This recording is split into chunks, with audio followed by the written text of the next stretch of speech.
A lot of people don't know a lot of stuff. I'm one of those people. So let's get on Wikipedia and just start clicking random stuff. You can trust Wikipedia, right? Well, my grandpa used to say a phrase, good enough for who it's for. And I'm making this for you. And I think Wikipedia is good enough for you. Let's click a random article. Sture.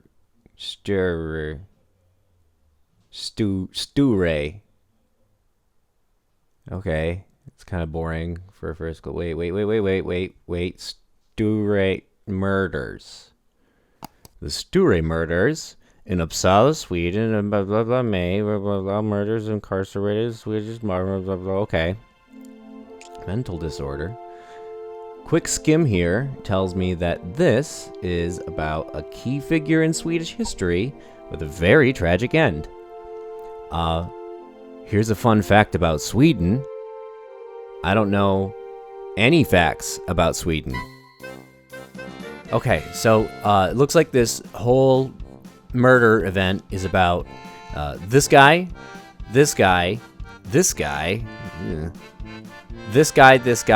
guy. And they're not all the same guy, they're just Swedish. Wait, that last one was the same guy. Okay, this is King Eric, and he has no legitimate heirs, other than a couple he has with a mistress, but this is a problem. On top of this, Eric just hated the aristocracy, and they didn't like him. There was a court of advisors called the Privy Council of Sweden, which is usually full of noblemen, but the king could choose anybody he wanted, and by the time of these murders, Eric had put a bunch of commoners on the bench instead. Now, he wasn't about to let a bunch of commoners rule anything. He had a secretary named Joran Persson, who basically did all the stuff the council was supposed to do, which was mostly torturing the nobles. Eric was really into astrology. This was somewhat typical of the aristocracy, but Eric was particularly into it. He, like a lot of kings, was terrified of comets, and there was a comet that became great in March of 1556.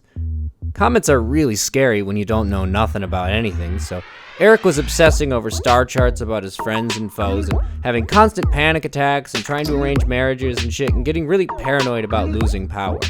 At some point, his star math led him to believe that he was going to be succeeded by a light-haired man, which is hilarious, because that's about as vague as horoscopes are now, and this is Sweden. I just looked it up, and that's everybody. Well, Eric already had beef with the Sture family, and in particular Niles. Niles? Nils. Niece? Nils. Really? Nils. Eric got bad vibes from this guy, and he fit the description, and he was king, and there was a comet, and nobody knows nothing, so he had to act.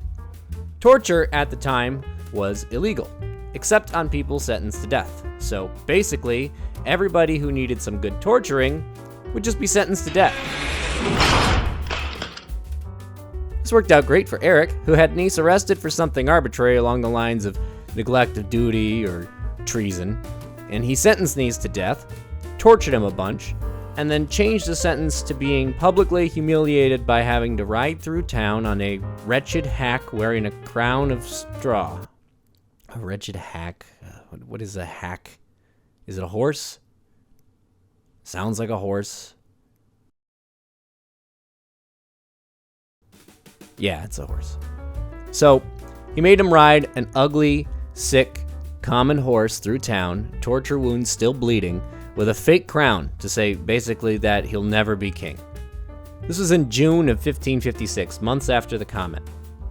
In July, Nice was sent to Lorraine to arrange a marriage to the Duchess of Bavaria. So she wasn't the Duchess of Bavaria yet. She was simply Renata, and she was supposed to be married to Frederick of Denmark.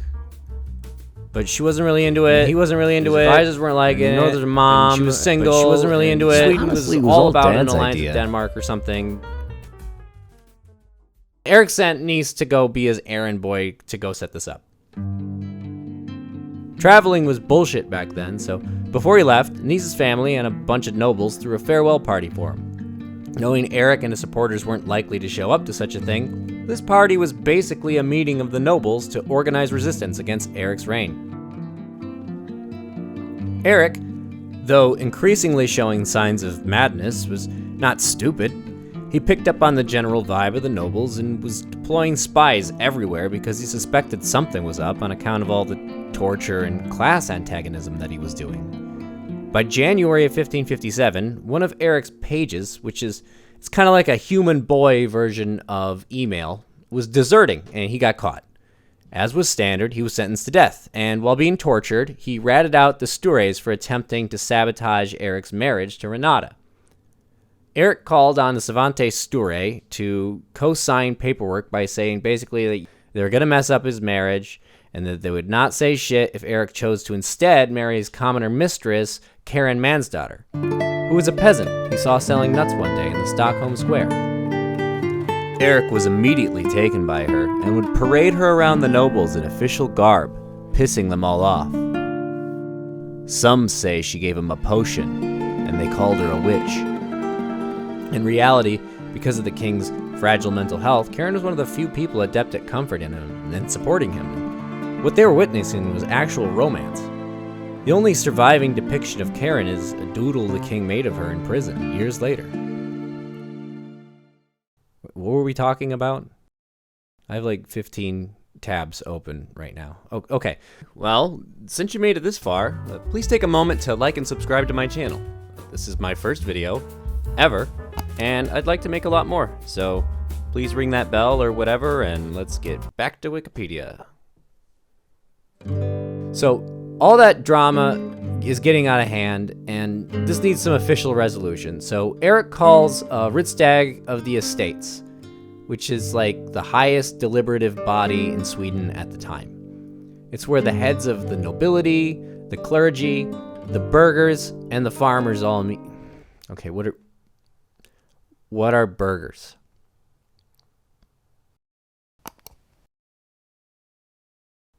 Oh, okay. Eric calls for a Riksdag, but he invites most of the nobles in attendance of that farewell treason party to Svärdsjö Palace. Eric invites them with this nice, polite letter to the palace, and then just arrests them. Now a big chunk of these nobles are arrested, and the Riksdag is postponed until May. In the meantime, they have a criminal trial. There's no surviving documents of the trial, but the verdict was that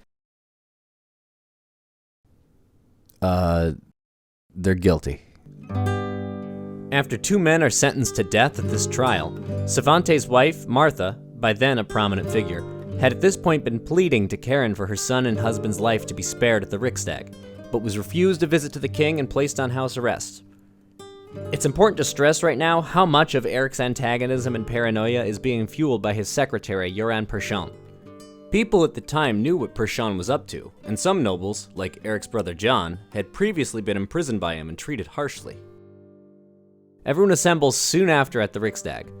Only like half the nobles are there because the rest are in prison, and Eric shows up just visibly out of his mind. He's supposed to give a speech to convince the attendees to kill the Stures and their supporters in treason, but he loses the notes Persson wrote for him, and he just stumbles through, loses his shit, and breaks down in front of everyone. Which is such a... what is he?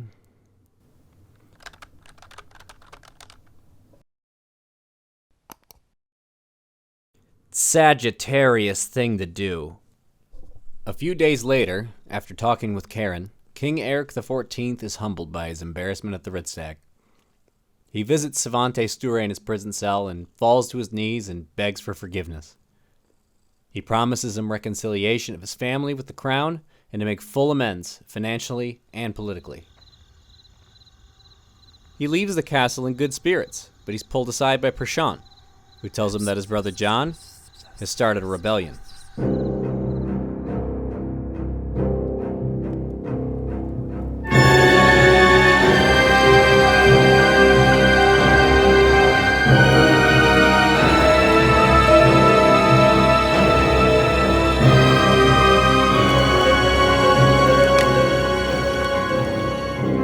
In a craze, Eric went down to the dungeon to see Niels in his cell.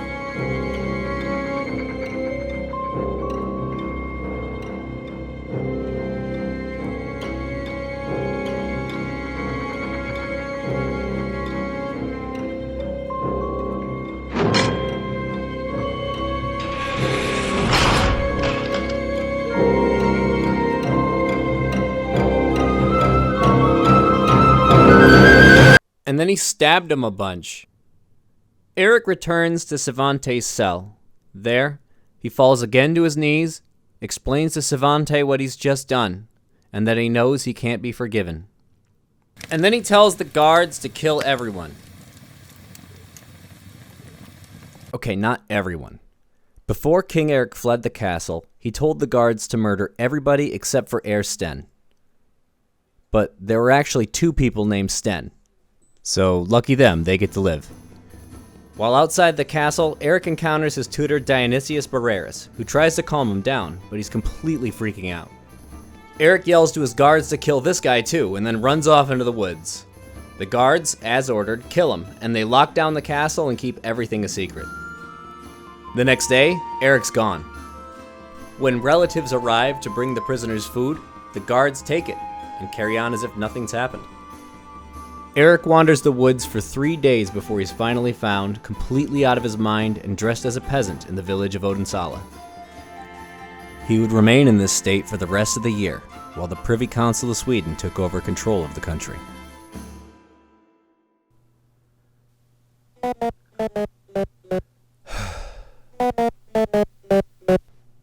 So overall, 6 people are dead, and the king has to make amends to everybody.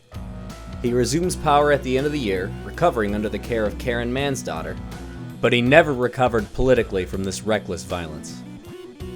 After marrying Karen, who is just a man's daughter, the final straw is broken. John's rebellion comes to the gates, and Eric is deposed by his brother. He spends the rest of his life in prison, while Persson is sentenced to a very slow death by John. After 7 years and 3 failed rebellions attempt to put him back in power, John orders Eric to be poisoned to death in his cell with arsenic. So that's the Sture Murders. I had to condense a lot and leave a lot out in order to make it fun, but I can now confidently say I know one thing about Sweden. And I hope you can too. Thanks for watching. My favorite barista's thick. My favorite barista's thick. My favorite barista's thick.